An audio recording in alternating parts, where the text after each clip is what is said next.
बहुत समय पहले की बात है। एक गांव में एक चरवाहा रहता था जो जन्म से ही बहरा था। उसके कानों के पास ढोल भी बजाओ तो उसे कुछ सुनाई नहीं देता था। उसके पास लगभग 30 से 40 बकरियां थीं जिन्हें चराने के लिए वह हर रोज जंगल जाता था। दिन भर अपनी बकरियों के पीछे घूमता रहता और जब सूरज ढलने लगता तो अपने रेवड़ को हाँक कर वापस घर आ जाता था। एक दिन दोपहर के समय चरवाहे को बहुत भूख लगी। उसने अपने थैले से रोटी की पोटली निकालने की कोशिश की, पर पोटली तो उसमें थी ही नहीं। वह सोचने लगा कि आखिर पोटली गई कहां। उसे याद आया कि उसकी पत्नी ने पोटली तो दी थी, लेकिन वह उसे थैले में रखना भूल गया था।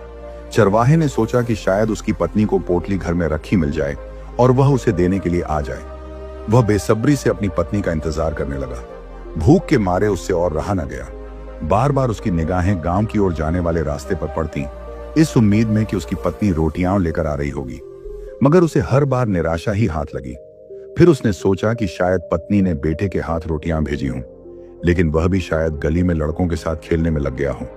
गुस्से में उसने चारों ओर देखा कि कोई इंसान दिख जाए तो वह उसे अपनी बकरियों की देखभाल करने को कहकर घर जाकर रोटियां खाकर आ जाए। तभी उसे एक आदमी दिखाई दिया जो पेड़ों से नरम पत्तियां और टहनियां काट रहा था। उसके पास एक घोड़ा भी बंधा हुआ था। चरवाहा उसके पास गया और बोला, भाई, तुम मेरी मदद करो तो बड़ी मेहरबानी होगी। बस थोड़ी देर के लिए इन बकरियों का ध्यान रखना। मैं दोपहर की रोटी घर पर भूल आया हूं। भूख से मेरी जान निकली जा रही है। मैं जल्दी ही वापस आ जाऊंगा। बस ध्यान रखना कि कोई बकरी इधर उधर न चली जाए। अब सबसे मजेदार बात यह थी कि घोड़े वाला आदमी भी बहरा था। चरवाहे ने जो कुछ भी कहा उसे कुछ भी सुनाई नहीं दिया। उसने सोचा कि यह चरवाहा अपनी बकरियों के लिए मुझसे वो पत्तियां मांग रहा है जो मैंने अपने घोड़े के लिए काटी हैं। उसने जवाब दिया, चलो चलो यहां से। इतनी मुश्किल से तो मैंने अपने घोड़े के लिए ये पत्ते इकट्ठे किए हैं और तुम आ गए मांगने। मैं तुम्हें एक पत्ता भी नहीं दूंगा। यह कहकर उसने चरवाहे को वहां से चले जाने का इशारा किया। चरवाहे को उसकी कोई भी बात समझ नहीं आई, लेकिन उसने यह मतलब निकाला कि यह आदमी कह रहा है, हाँ हाँ भाई, तुम जल्दी जाओ, खाना खाकर आओ, मैं तुम्हारी बकरियों का ध्यान रख लूंगा। यह सोचकर चरवाहा अपने घर की ओर चल दिया। रास्ते में उसने सोचा कि आज तो अपनी पत्नी की खूब खबर लूंगा कि उसने रोटियां क्यों नहीं भेजी। लेकिन घर पहुंचते ही उसका सारा गुस्सा गायब हो गया, क्योंकि उसकी पत्नी पलंग पर बुखार में तप रही थी। यह देखकर वह बहुत परेशान हुआ। भागा भागा वैद्य से दवाई लाया, जल्दी जल्दी 2-4 रोटियां खाईं और घटाघट पानी पीकर दोबारा जंगल की तरफ निकल पड़ा। जब वह वापस पहुंचा तो उसने देखा कि घोड़े वाला आदमी एक तरफ बैठा है और उसकी बकरियां आराम से घास चर रही हैं।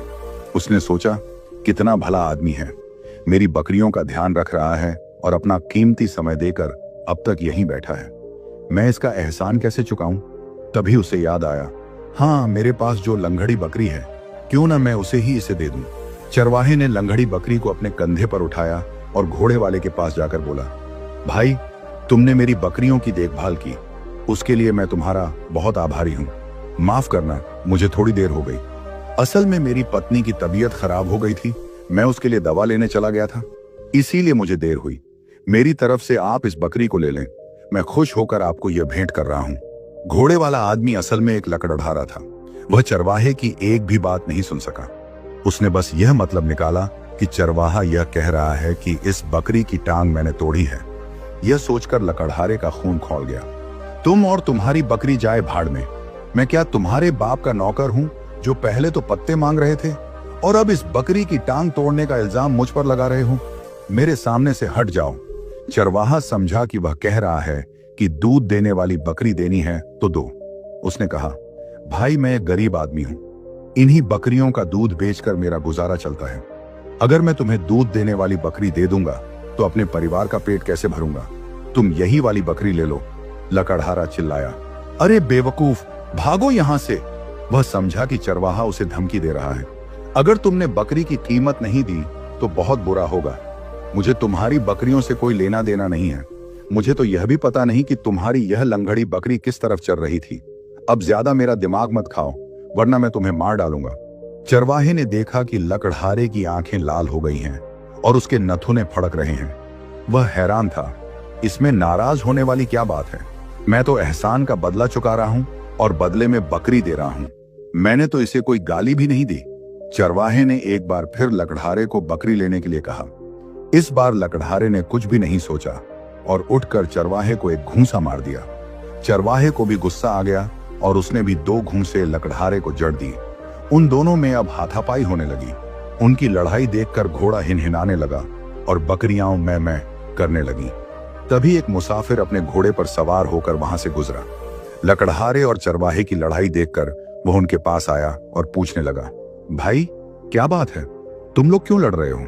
चरवाहे ने कहा, मैं इस लंगड़ी बकरी को इसे तोहफे में दे रहा हूं क्योंकि इसने मेरी बकरियों की देखभाल की थी, लेकिन यह दूध वाली बकरी मांग रहा है। जब मैंने मना किया तो यह लड़ने पर उतर आया। मुसाफिर ने अपने बाएं कान पर हाथ रखा और जोर से बोला, भाई माफ करना, मैं ऊंचा सुनता हूं, तुम्हारी बात मुझे सुनाई नहीं दी, थोड़ी ऊंची आवाज में दोबारा कहो। इतने में लकड़हारा भी अपनी सफाई देने लगा। वह समझा कि मुसाफिर उससे पूछ रहा है कि लड़ाई किस बात पर हुई है। लकड़हारे ने अपने घोड़े की तरफ इशारा करते हुए कहा, जनाब, मैं अपने घोड़े को खिलाने के लिए घास, पत्ते और टहनियां काट रहा था।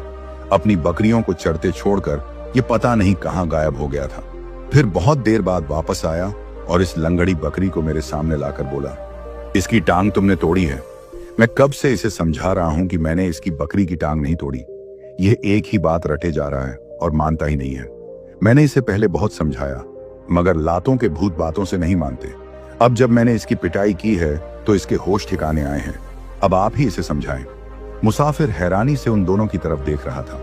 उसे उन दोनों की कही हुई बातें कुछ सुनाई नहीं दी क्योंकि वह भी बेचारा बहरा था। जब लकड़हारे ने मुसाफिर के घोड़े की तरफ इशारा किया तो मुसाफिर ने सोचा कि वह घोड़े के बारे में पूछ रहा है। मुसाफिर बोला, हाँ, यह घोड़ा मेरा नहीं है, मैं तो पैदल आ रहा था। मुझे यह घोड़ा आवारा घूमता मिला तो मैंने इसे पकड़ लिया।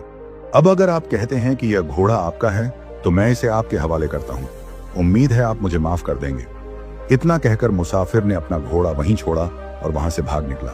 उसे लगा कि कहीं ये लोग घोड़े की चोरी के इल्जाम में उसे दरोगा के पास न ले जाएं। उसे भागता देखकर लकड़हारा और चरवाहा भी उसके पीछे पीछे दौड़े। कई देर बाद उसे पकड़कर वापस वहीं ले आए। वे उससे कहने लगे, जब तक तुम हमारा सही फैसला नहीं करोगे हम तुम्हें जाने नहीं देंगे। अभी उन तीनों में बहस हो ही रही थी कि एक सन्यासी उधर आया जिसने मौन रहने का व्रत ले रखा था। सन्यासी उन तीनों के पास आकर खड़ा हो गया। मुसाफिर, लकड़हारा और चरवाहे ने अपनी अपनी बात कही। सन्यासी ने उनकी बातों को ध्यान से सुना और फिर उन तीनों की आंखों में आंखें डालकर देखने लगा। मौन व्रत लेने के कारण सन्यासी की आंखों में एक गजब का जादू था। जब उन तीनों की नजरें सन्यासी की नजरों से मिली तो वे डर गए। सन्यासी उन्हें चुपचाप बस देखे जा रहा था और उन तीनों को ऐसा लग रहा था जैसे उसकी नजरें उनकी खोपड़ी के पार हुई जा रही हों। अचानक ही लकड़हारे ने अपने घोड़े के लिए इकट्ठा किया हुआ घास और पत्ते उठाए और फौरन वहां से 9-11 हो गया। चरवाहे ने भी अपनी बकरियों को हाँका और गांव की राह पकड़ ली। मुसाफिर भी अपने घोड़े पर सवार होकर चलता बना। सन्यासी वही खड़ा उन्हें देखता रहा और मुस्कुराता रहा। वे तीनों ही अपनी अपनी मनगढ़ंत दुनिया में जी रहे थे।